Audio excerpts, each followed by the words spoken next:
Como habéis visto en el boletín, el tema del mensaje de esta mañana comienza con la palabra estudio del tabernáculo y luego hay un apartado que dice acerca de la ofrenda. Ahora, tal vez alguno se pregunte por qué vamos a estudiar el tabernáculo. No sé cuántos habéis leído o sabéis qué es el tabernáculo. A ver, ¿qué es el tabernáculo? ¿Sabéis lo que es? Entonces tenemos que estudiarlo, ¿verdad? La verdad es que a veces podemos preguntarnos por qué razón vamos a dedicar tiempo al estudio del tabernáculo cuando es algo que pertenecía al ritualismo judío, está en el Antiguo Testamento, ocupó un tiempo dentro de lo que tiene que ver con la revelación bíblica. Y tal vez alguien diría, pues habiendo tantos temas y tantas cosas para hablar, habiendo una infinidad de cosas que nunca se han tratado, habiendo una cantidad enorme de temas que interesan a la Iglesia, ¿por qué vamos a perder tiempo en un sentido en el estudio del tabernáculo? Yo tengo 5 razones por qué debemos estudiar el tabernáculo, pero no las voy a decir ahora, porque ya habrá tiempo de decirlas. Solamente quiero centrarme en el primer tema, porque hay una cosa que es muy importante y es el hecho de que la construcción del tabernáculo comienza con una ofrenda. Precisamente por eso en esta mañana, con la ayuda del Señor, vamos a tratar este tema, que sin duda es importante para la Iglesia, es importante para todos nosotros, porque ¿saben qué? La ofrenda siempre es el gran problema de la Iglesia. Si alguien dice que no, no lo sé, a lo mejor tiene más razón que yo, pero de todas maneras, la ofrenda siempre ha sido el problema de la Iglesia, en el sentido de que es un aspecto a veces difícil de entender, difícil de aplicar, por causa de las ofrendas, de la administración y de la forma como se maneja el dinero en las iglesias. Ha habido problemas, ha habido discrepancias, ha habido incluso conflictos y también ha habido divisiones, y todo por el asunto de la ofrenda. El asunto es que yo creo que lo que es básico, lo que es importante en este sentido es la falta de conocimiento bíblico del tema. Ahí está la clave de todo el asunto. La falta de conocimiento de qué realmente enseña la Biblia acerca de la ofrenda. Y de ahí vienen todas las demás cosas. Pero de todas maneras, si nosotros entendemos perfectamente lo que la Biblia nos enseña acerca de la ofrenda, entonces todo lo demás no tendrá absolutamente ninguna importancia. Me refiero a lo que tiene que ver con el asunto del dinero en la Iglesia. Es interesante saber que el Señor Jesucristo, entre todas las cosas que dijo y que están registradas en el Nuevo Testamento, de lo que más habló fue acerca del dinero. Y si no, pongamos a mirar detenidamente todo lo que el Señor dijo en el Nuevo Testamento. Porque es importante que sepamos perfectamente bien la parte importante que cumple las ofrendas, el dinero, dentro de lo que es el desarrollo de la marcha y la marcha de la Iglesia que el Señor ha establecido. En las cartas apostólicas tenemos bien claro lo que Dios quiere que nosotros sepamos acerca de la ofrenda. Pero sin embargo, es en el Antiguo Testamento donde más encontramos referencias a la ofrenda o a las ofrendas. De ahí que no solamente vamos a tocar algunos aspectos del Nuevo Testamento, sino que vamos a mirar también ejemplos o ilustraciones que tenemos en el Antiguo Testamento. Yo tengo 3 principios, pueden añadir mucho más si vosotros queréis, pero hay 3 principios que definen lo que Dios quiere enseñarnos acerca de la ofrenda. Tenemos abierto nuestras Biblias en Éxodo capítulo 25, pero vamos a mirar luego también otros pasajes en cuanto a esto. El primer punto es la ofrenda y la gracia de Dios. En capítulo 25 y versículo 1 nos dice algo bien claro. En primer lugar, Dios quería definir en forma bien clara lo que Él tenía propuesto en cuanto a lo que iba a ser el plan de Dios para la construcción del tabernáculo. En versículo 1 y el siguiente versículo dice, Jehová habló a Moisés diciendo, di a los hijos de Israel que tomen para mí ofrenda. En primer lugar, y en forma bien definida, está bien claro el hecho de que la ofrenda es para Dios. Eso es bien claro y esto es bien evidente y lo dice desde el mismo principio. Levanten una ofrenda para mí. No era para Moisés, no era para las tribus de Israel, no eran para los líderes de la iglesia, de Israel, no eran para personas importantes que conformaban el pueblo. Dice Dios bien claro que la ofrenda sea para mí. Y la segunda cosa, y es la palabra ofrenda, porque en hebreo esta palabra ofrenda es terumá y significa ofrenda alzada. O sea que extiende un poquito más el pensamiento. Hay algunas versiones, hay otras traducciones en la Biblia que lo ponen al margen para aclarar precisamente el tipo de ofrenda. En otras palabras, era un tipo de ofrenda que se tomaba en las manos, se levantaba hacia Dios. Con la mirada puesta en lo alto, se consideraba, se tenía en mente y se tenía el sentimiento en el corazón de que aquello era pura y exclusivamente para Dios. Ahora, esto es un simple acto ritual, el hecho de levantar la ofrenda hacia lo alto, pero que reconoce y se da testimonio y se dice en forma bien clara para todos aquellos que quieren verlo de que la ofrenda va dirigida a Dios. Eso debemos entenderlo también. No vamos a levantarla como la levantaban los judíos, pero sí debemos tener bien presente de que la ofrenda es para Dios. Dijimos la ofrenda y la gracia de Dios. Si nosotros definimos lo que es gracia, no me voy a extender mucho en este punto porque si no pisaría el mensaje que Cándido tendrá el próximo domingo acerca de la gracia de Dios. Solamente quiero hacer algunas menciones acerca de lo que es la gracia en relación a la ofrenda. Gracia es favor gratuito no merecido por aquel que lo recibe. La palabra gracia aparece 42 veces en el Nuevo Testamento y 130 veces en el Antiguo Testamento. Al revés. 42 veces en el Antiguo Testamento, 130 veces en el Nuevo. Es interesante que en el Antiguo Testamento la palabra gracia no aparece tantas veces, pero sin embargo, la gracia de Dios está manifestada, mostrada, está revelada de una forma muy evidente en la relación de Dios con las personas. Más evidente, por supuesto, es en el Nuevo Testamento. Tenemos, por gracia recibiste, date gracias, por gracia soy salvo, no estamos bajo la ley, estamos bajo la gracia.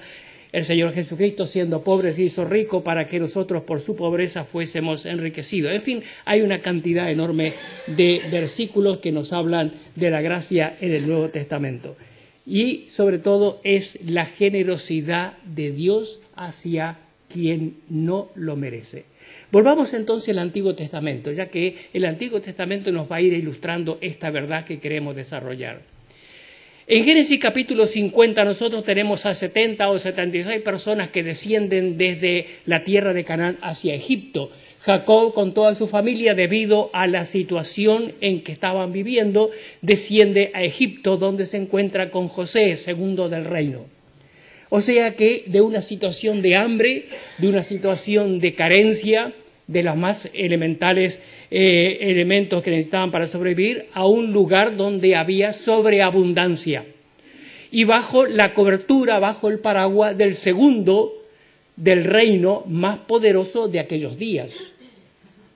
Y así desciende, amparado no solamente por la autoridad de José, sino también por los faraones de aquellos días, que dicho sea de paso, eran conquistadores de los egipcios, o sea, los que estaban gobernando no eran egipcios, eran los Hicsos, que eran reyes pastores que estaban conquistando, subyugando al pueblo de Egipto.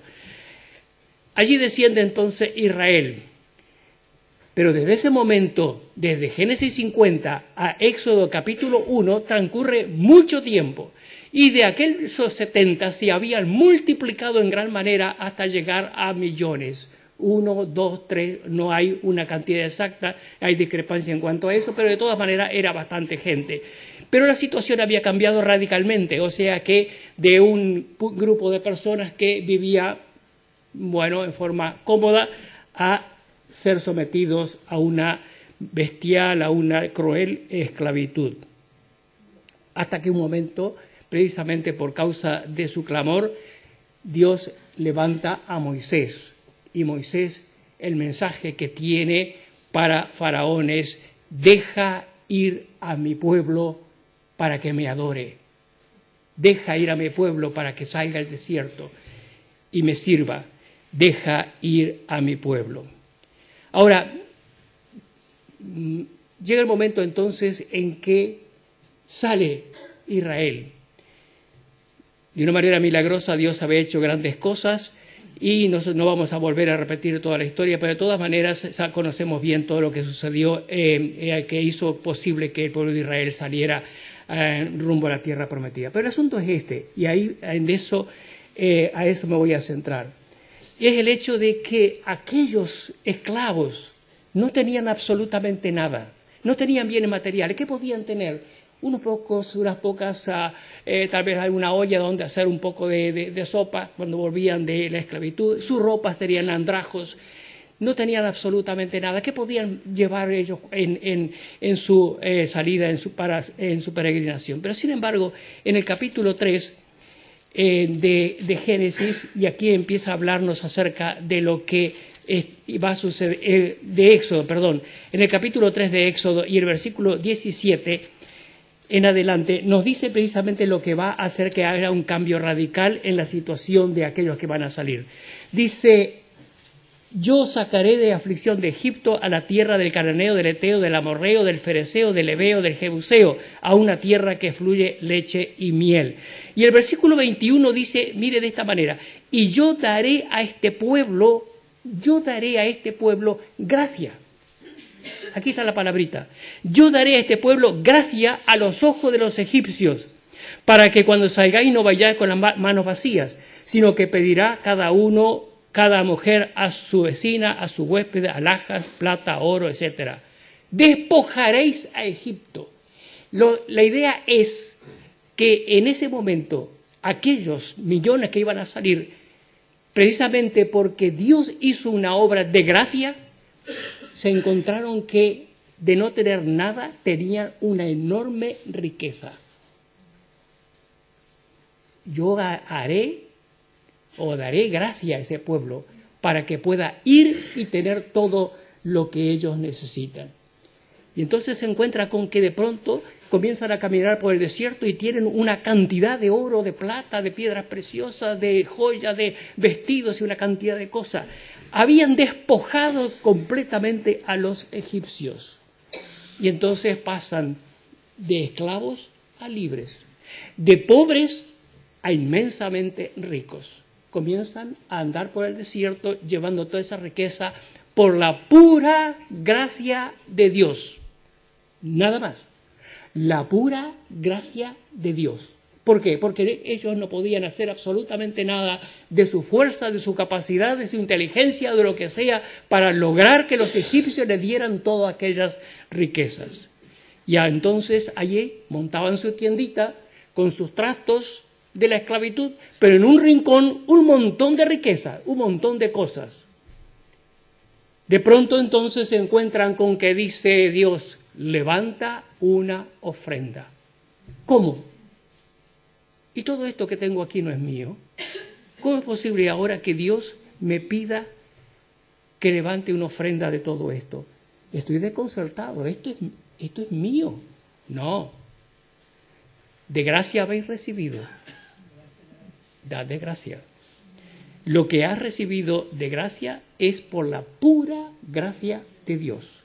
En Deuteronomio capítulo 6, versículo 10 al 12 dice Dios: iréis a una tierra donde hay ciudades que tú no edificaste, donde hay árboles que tú no plantaste, que darán fruto que tú no hiciste absolutamente nada. Disfrutarás de todo eso por la gracia de Dios. Por la gracia de Dios. Y por lo tanto, dice Dios, tomaré una ofrenda precisamente de eso. Y no solamente eso, sino que dice también el mismo versículo, la tomaré, dice, vamos a leerlo en el versículo capítulo 25, la tomaré del que diere de voluntad, de corazón. Y aquí hay dos aspectos: de voluntad, de corazón, de mente y de sentimientos. De alguien que esté dispuesto no a aferrarse a aquello que ha recibido de pura gracia, sino que reconociendo precisamente de que la gracia de Dios se ha derramado en abundancia sobre ellos, esté dispuesto a dar a aquel precisamente que lo está demandando. En Corintios nos habla precisamente de aquellos que también dieron abundantemente por la gracia de Dios. 2 Corintios capítulo 8, y mirando estos versículos nos dice algo más acerca de la ofrenda. 2 Corintios capítulo 8 y versículo 5 dice: y no como lo esperábamos, sino que asimismo se dieron primeramente al Señor y luego nosotros por la voluntad de Dios. Versículo 4 dice: pidiéndoles con muchos ruegos que les concediésemos el privilegio de participar en este servicio a los santos. ¿Cómo es posible que no solamente estén dando, sino que están diciendo: por favor, danos la oportunidad de dar? ¿Por qué razón? Porque primeramente se dieron a aquel que tanto les había bendecido. Se dieron por entero. Una pequeña historia verídica. Sucedió hace mucho tiempo. Era un culto de Navidad en una iglesia en Inglaterra, esas iglesias enormes que vemos a veces en las fotografías antiguas. Esto sucedió en el siglo pasado, por ahí por 1800 y no sé cuándo. Era el culto de Navidad, el pastor había traído un mensaje acerca de la Navidad, las ofrendas y el darse y toda esa clase de cosas. Y luego se puso un gran plato adelante, una gran bandeja, e invitaron a los miembros de la iglesia a que ofrendaran, pensando en el espíritu de la Navidad, que nos hablaba del Señor que había venido, se había entregado, se había dado por entero, a ver cuánto estaban dispuestos a dar para el Señor, para que fuera usado para la obra de Dios. Ahí iban todos, mientras el órgano sonaba y con himnos tradicionales. Y como era costumbre en aquella iglesia, las personas iban, se acercaban al frente, depositaban la ofrenda y volvían a su lugar. Ya casi había terminado el culto cuando una pequeña niña de más o menos 8 años comenzó a andar por el centro de la nave. Llegó a donde estaba el plato de las ofrendas, lo puso en el suelo, se paró dentro del plato y dijo: Señor, no tengo absolutamente nada. No tengo ni una sola moneda para darte, pero tengo mi vida y la entrego a ti.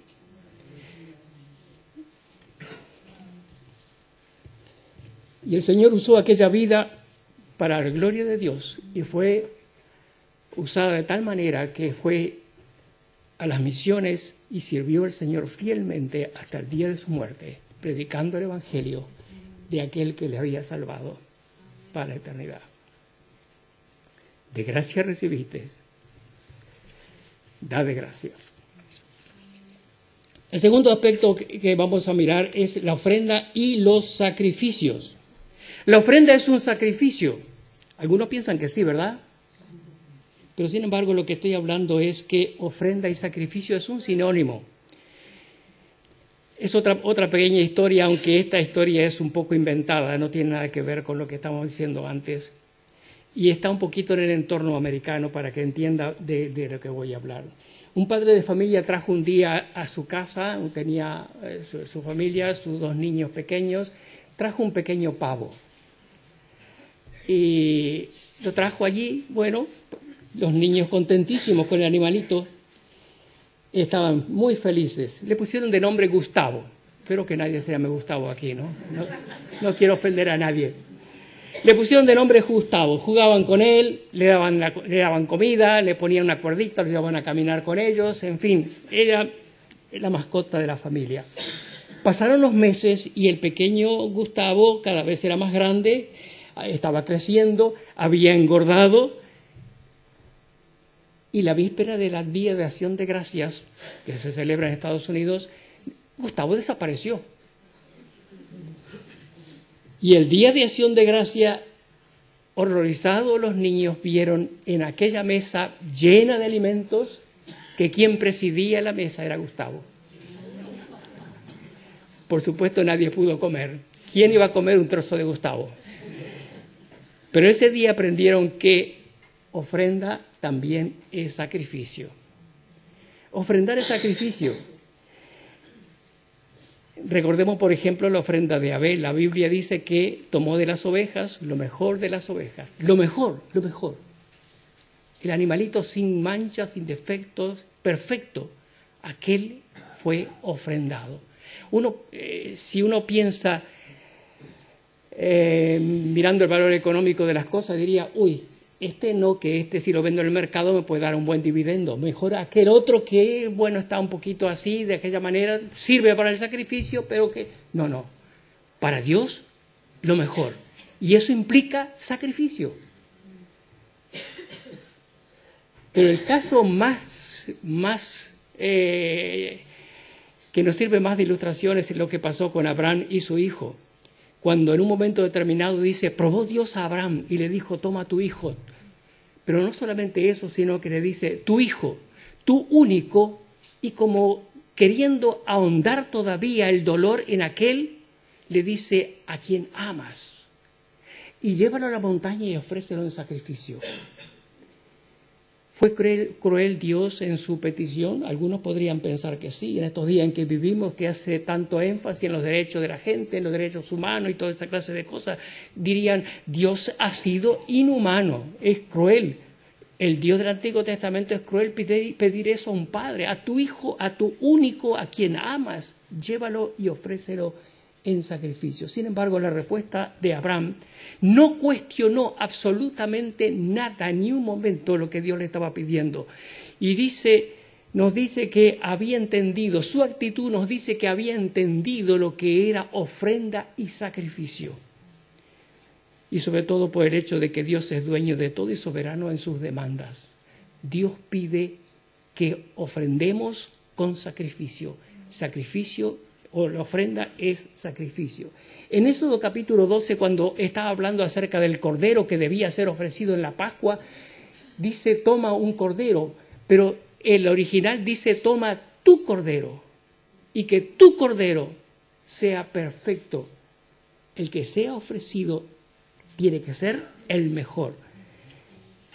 Levítico y muchos pasajes del Antiguo Testamento nos hablan precisamente de que lo que demos para Él debe costarnos. David, cuando en aquella oportunidad tan tremenda en que se encontró en un momento determinado en que por causa de algo que había hecho, la ira de Dios había caído sobre el pueblo, ofrece una ofrenda. Mejor dicho, va a un campo donde iba a hacer una ofrenda. Y entonces llega a ese campo y ofrece comprarlo. Y dice, Arauna Jebuseo, cuando era el dueño del campo, cuando se entera de la razón de por qué el rey estaba allí para ofrecer un sacrificio a Dios, dice, no, de ninguna manera. Yo este campo te lo daré, te lo ofrendaré, te lo regalaré, lo que sea, pero no quiero. Y David dice, no, yo no quiero ofrendar nada que no me cueste. Yo no quiero ofrendar nada que no me cueste. La ofrenda es un sacrificio. Recordemos la ofrenda de la viuda. Mientras los ricos iban y daban lo que les sobraba, la viuda dio todo lo que tenía. Sacrificio. Dar con sacrificio. Y en Corintios, lo que habíamos leído hace un momento, dice, se dieron a sí mismos en primer lugar al Señor. Por esa razón estaban dispuestos a dar de esa manera. Os ruego por las misericordias de Dios que presentéis vuestros cuerpos en sacrificio vivo, que es santo, agradable a Dios. Si mi vida no ha sido puesta en el altar como ofrenda, si no me he consagrado al Señor, si no he puesto todo en sus manos, si no he reconocido en mi corazón que todo lo que tengo lo he recibido de Él, entonces no estaremos dispuestos a ofrendar de esa manera. Pero si me he consagrado, si he puesto todo en sus manos, si he reconocido en mi corazón que todo lo que tengo lo he recibido de Él, entonces tendremos una actitud distinta a la hora de ofrendar. Y la tercera cosa es la ofrenda y la adoración. ¿Qué es adorar? Adorar es honrar, es alabar, es servir, es reverenciar, es reconocer que Dios es nuestro dueño y rendirle tributo. Adorar es una actitud del corazón, de adentro hacia afuera. Es un sentimiento que brota de una mente y de un corazón centrado en Dios, que establece prioridades en nuestra relación con Dios. Éxodo 5 y pasaje siguiente, ya lo he mencionado, cuando Moisés estaba dando el mensaje a Faraón, dice, deja ir a mi pueblo para que me adore. Es interesante que si leemos varios versículos en el mensaje de Moisés, en algunos dice, deja ir a mi pueblo para que me sacrifique. En otros dice, deja ir a mi pueblo para que me adore. ¿Por qué? Porque estamos hablando de que ofrendar es adorar. Ofrendar es adorar.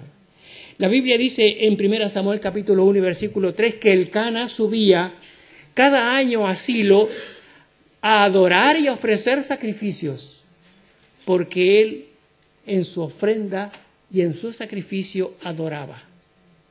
Se adora cuando se ofrenda. Y volvamos al caso de Abraham y de su hijo. La Biblia dice que marchó por el camino 3 días, tardó en llegar al sitio que Dios había designado para la ofrenda de Isaac. Y cuando vio allí a lo lejos la montaña, dijo a los siervos, quedaos aquí, yo y el muchacho iremos allí, adoraremos y volveremos. ¿Cómo? No iba a sacrificarlo, no ibas a ofrecerlo en holocausto.